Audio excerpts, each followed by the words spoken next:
Okay, what's up guys? Today we're doing a introduction to film photography for absolute beginners. And so now I'm going to meet my friend Nicole, who's actually been wanting to learn how to use film cameras for a while. We're going to be teaching her how to use film cameras.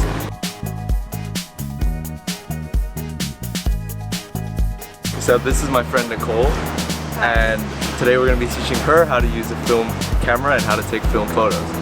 So let's do it! There are a lot of different types of film cameras that you can use for film photography. You have ones that are really cheap and disposable like this one, or you have cameras like this. It's like it's a point and shoot compact camera. But we've already chosen one for Nicole based on what I think she will want to shoot. So this is a SLR camera. This is the most normal type of camera that you see. This is a Nikon FG camera, and it also has an interchangeable lens, so you can later on, when you have more experience taking photos, you can buy different types of lenses and then you can change it out. Okay, so what are the different types of film? Okay, that's a good question. So if you see here, there's actually so many types of film you can choose, and it's kind of intimidating if you've never used film before. Let's say this one, right? This one's called Cinestill film. And you also notice that all the films have a number on it. Like see, this one says 800T. That's the film speed, or it's also called ISO.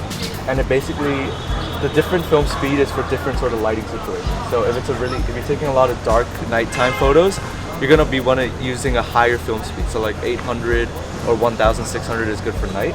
And if you wanna know what sort of film is good or what sort of film you wanna try, you can always just like Google photos that were taken with this film, and then you can sort of see the aesthetic that it produces. There are three main areas that you can control on the camera, and each one sort of affects how the image will look in the camera. So the first one is shutter speed, which is this dial on the right. It has a bunch of numbers from 1 to 1000. And generally, these numbers represent the shutter speed as a fraction of a second. And the shutter speed basically just determines how long the shutter stays open for. And so the longer the shutter stays open, the brighter the photo will be. So if it's darker, you need a longer. Yeah, so if it's a darker, you want a long, well, small, technically smaller, but like a longer shutter speed for a darker image. Yeah, exactly. The good thing about this camera and a lot of other film cameras, there's a A mode, which means the camera will choose the shutter speed automatically. Then on this side, we have the ISO dial. So we mentioned the film has an ISO speed, right? But you have to tell the camera what film you're using, because these film cameras usually don't know which film you're using. So why are there two different dials in the lens? What are they for? Okay, so the one closer to the body of the camera, the one that has numbers in the decimal numbers, like 1.8, 2.8, that controls the aperture of the lens. So it's how wide open the lens is actually when you take a photo. So it's again kind of counterintuitive, because the smaller number is the wider aperture. So like the widest your lens goes to is 1.8. And so when you use wider apertures, you take in more light, so good for low light, but also you get more shallow depth of field, so you get blurry backgrounds, and that's like a aesthetic quality that you'll probably be looking for. And this wheel is the focus wheel. Give this a shot. So look into the viewfinder. And then, so these SLR use a focusing system called a split screen focus. So do you see in the middle, there's like a circle split into two semicircles? Yeah. So that's the part you want to be focused on. And then, so normally, if your image is out of focus, then those two semicircles will be detached. So the image will be sort of split into two. Yeah. But if you need to spin the focus wheel to the point where those two semicircles overlap, and then that's when you know that the middle of your image is in focus. So basically, film canisters usually have 36 shots. So you can take 36 photos per roll of film. And there's actually a window here that shows you how many shots you have left. So it counts upwards, and then so when you get to 36, you know you've run out of film. And then there's another thing.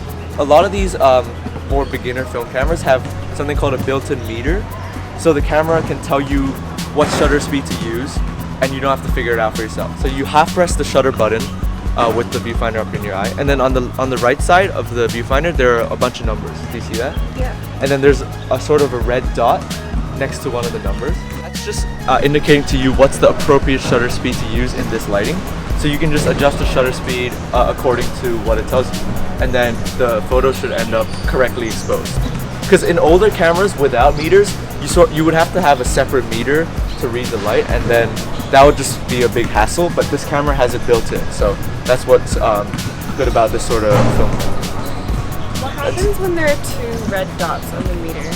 Oh, the 2 red dots means either would work. Because like film photos actually have quite a lot of what you call latitude. So like even if you overexpose it a bit or underexpose it a bit, the photos will usually still end up fine. So yeah.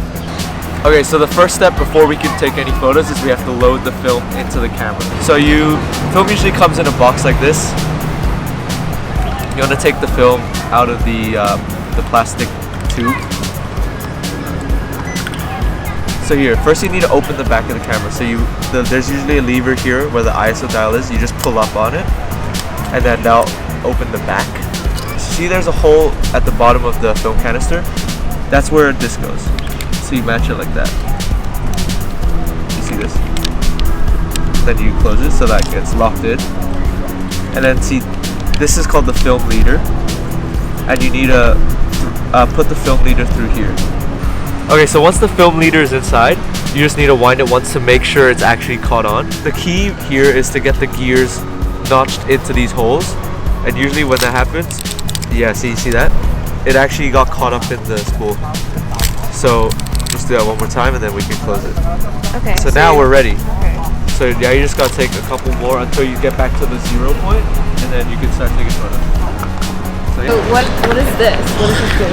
Oh, okay. So some film cameras in the back, there's a little frame, and basically what that lets you do is you can rip off the box from the film. So this is the film we're using, the Fuji 100, and you can rip off the back of the box and slide it into this frame. So if you look here. Oh.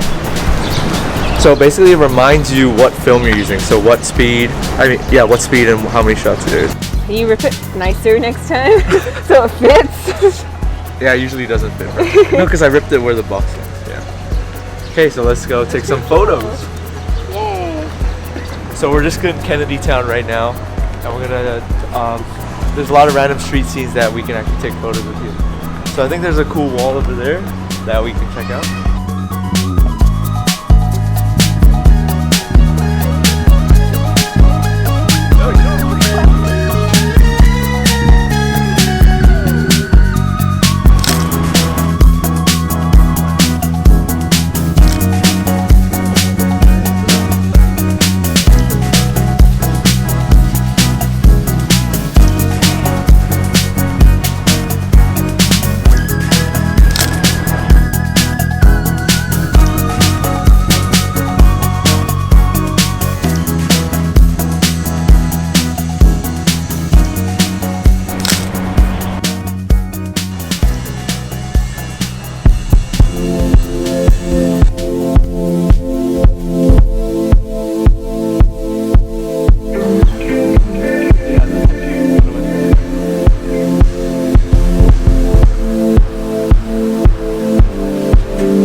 So Nicole's gone to the end of the camera, end of the roll.